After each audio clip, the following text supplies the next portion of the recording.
Hello,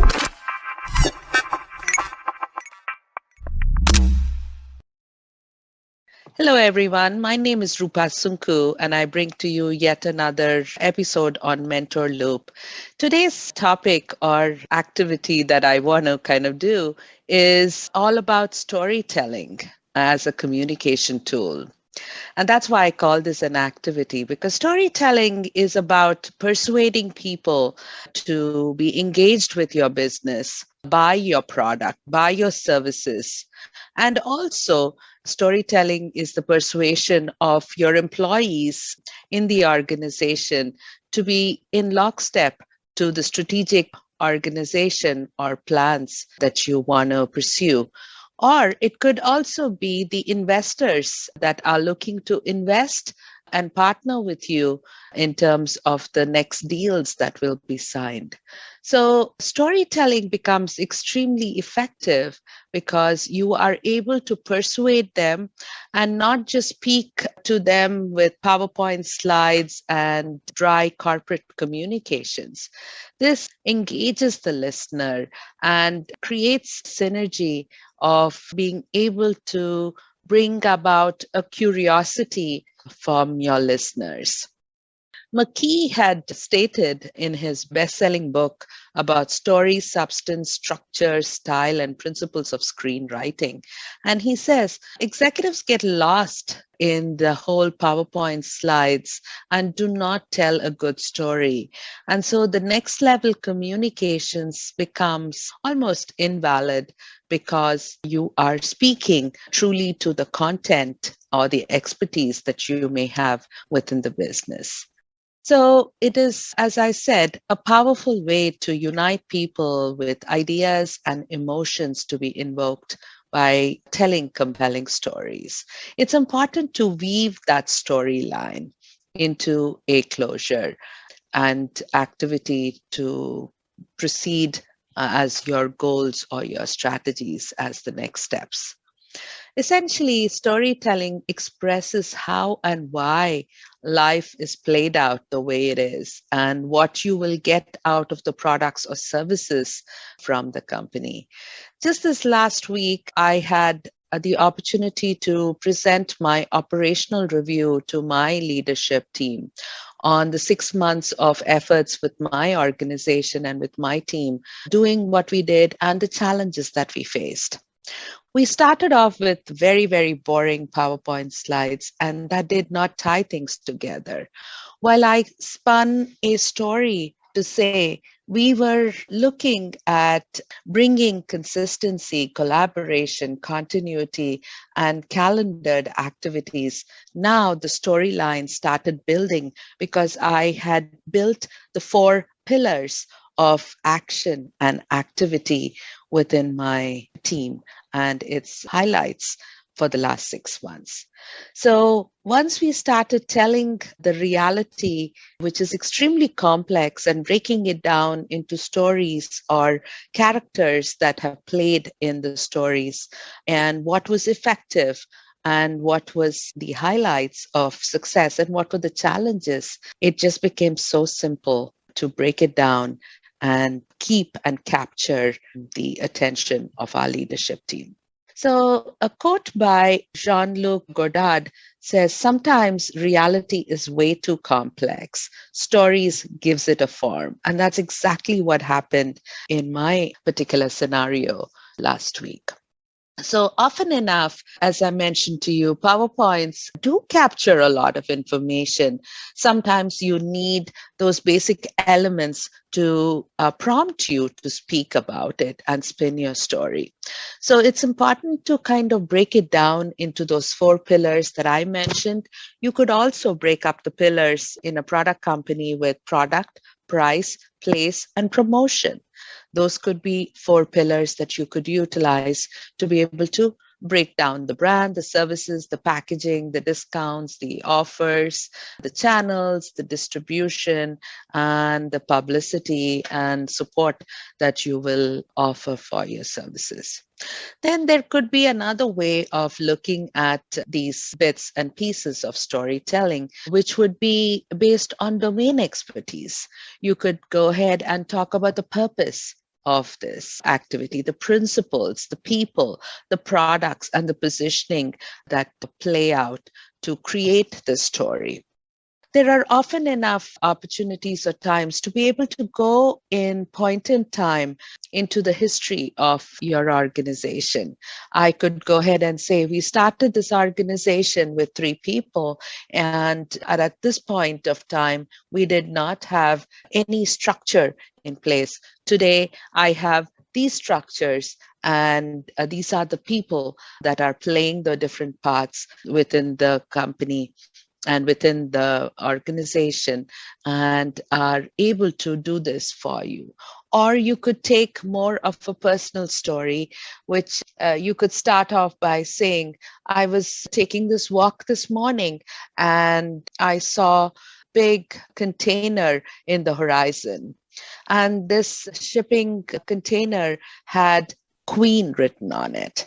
And I reflected back to say, I was probably the first woman leader in this organization, and I have been able to utilize my strengths as a woman leader, being consistent, being coordinated, being collaborative to be able to execute and get the job done. So it's kind of a segue and be able to speak about you as a person and then relate it back into the activities that you as an organization or the purpose of the communication that you're putting out there. So it's important to kind of give people the characters, the place, the plot, and the purpose.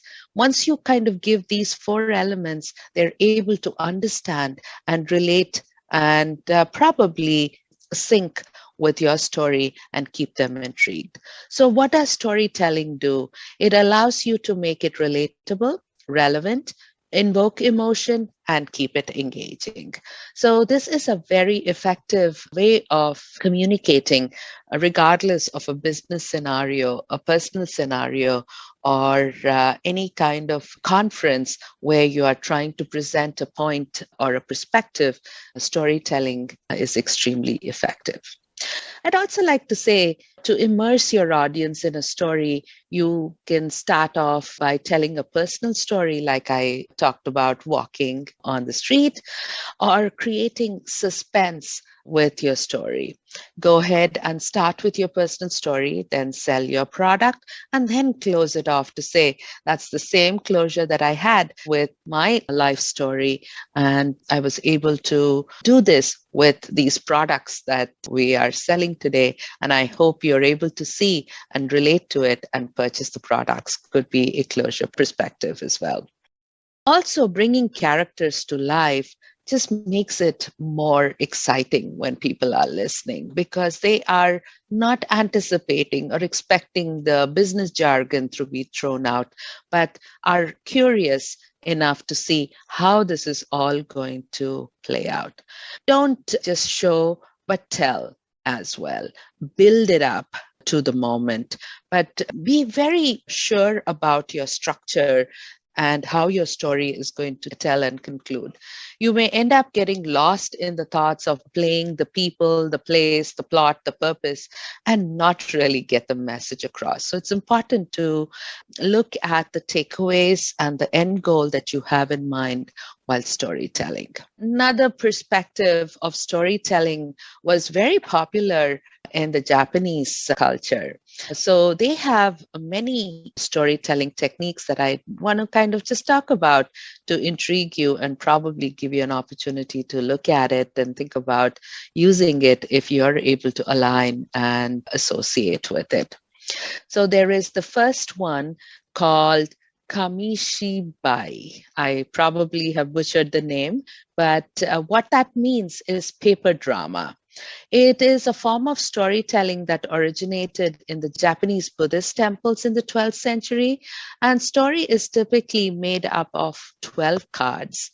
And the text of one card is printed on the back of the preceding card, giving them the opportunity to say the story. So like I was saying, this is using the concept of having your basic conformance or your points that you definitely want to relate to and not get it lost in your storytelling or your characters or your plot being played out. The second technique of Japanese storytelling is called Rakugo. It's a form of Japanese verbal entertainment. The lone storyteller sits on a stage called koza. They use only a paper fan and a small cloth as props to aid their story. They tell tales of the daily life and reinforce historical and moral lessons. So you could then take one of the history lessons and say, this has been the trajectory of sales and business in this particular industry.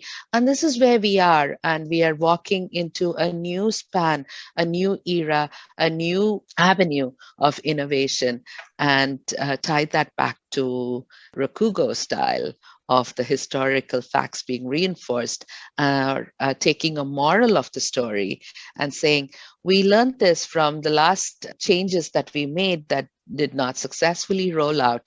And we have now introduced all of these bits that will definitely help advance the product and something that you should consider. So that could also be a sales pitch from that style. The next one is called Kisho Ten Ketsu. So this is an Indian American pronunciation of a Japanese word, but it's a very common way of structuring stories, poetry, or even arguments. And this process has a 4-act structure that contains an introduction, a development, a twist, and a resolution. So you could break it down into the corporate storytelling activities of introduction, saying what are the new features you're bringing in, how did you develop this new set of features for the product, and what were some of the twists or the challenges that you had, and how did you overcome it to be able to bring this brand spanking new product that is very new and exciting to the marketplace. So that's the third style.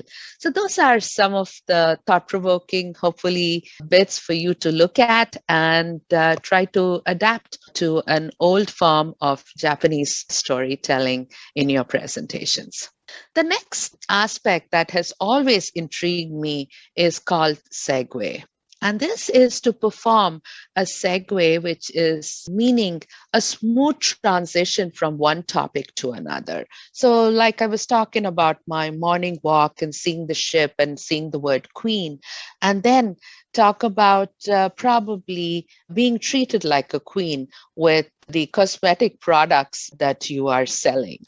That would be a segue, which would be a transition from your personal story of being a queen, feeling like a queen, and then utilizing these products to feel and continue to feel like a queen, right? So that would be a segue so that you can tie different confusing topics or confused audiences or varied audiences to be able to kind of come to a common transition point and a common focal point to be able to get your thought across, get your sales pitch probably, or your inspirational conversation or a strategic discourse with your organization at large. So this is another key bit of talking and tying two separate pieces into one focal area to be able to get that conversation going, get that attention on the topic, and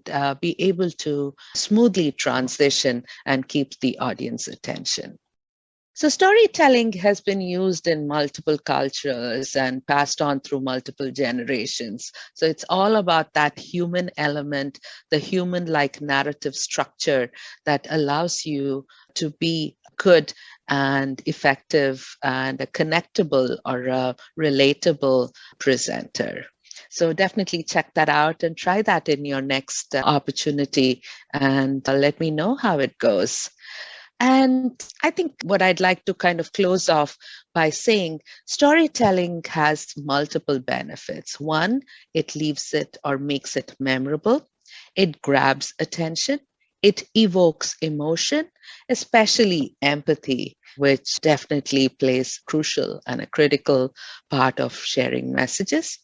Using audiences' imagination and keeping that suspense going. relatable, as I mentioned to you, humanizing a personal element of the company being brought to focus. And this is a story that I'll tell you. My husband works for a company called Brilliant Earth, and the founders of this company were looking for wedding rings and could not trace the lineage of the diamonds that they were purchasing.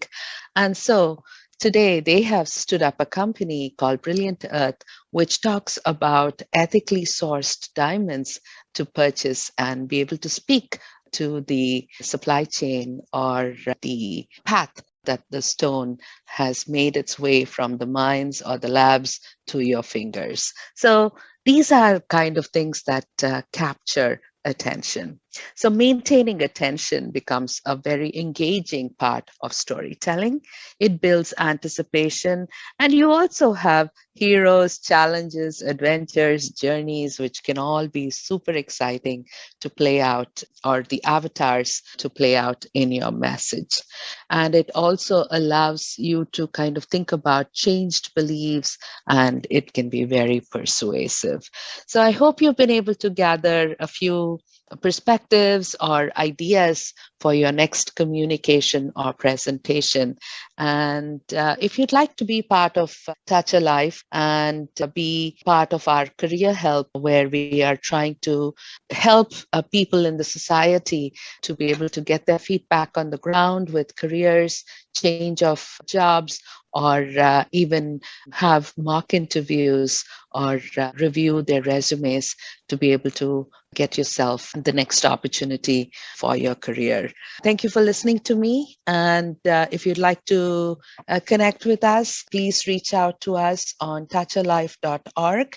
And hope you have enjoyed as much as I have enjoyed sharing this concept that has been very effective for me in my own personal career journey, as well as in its conceptual state of my operational review earlier in the week.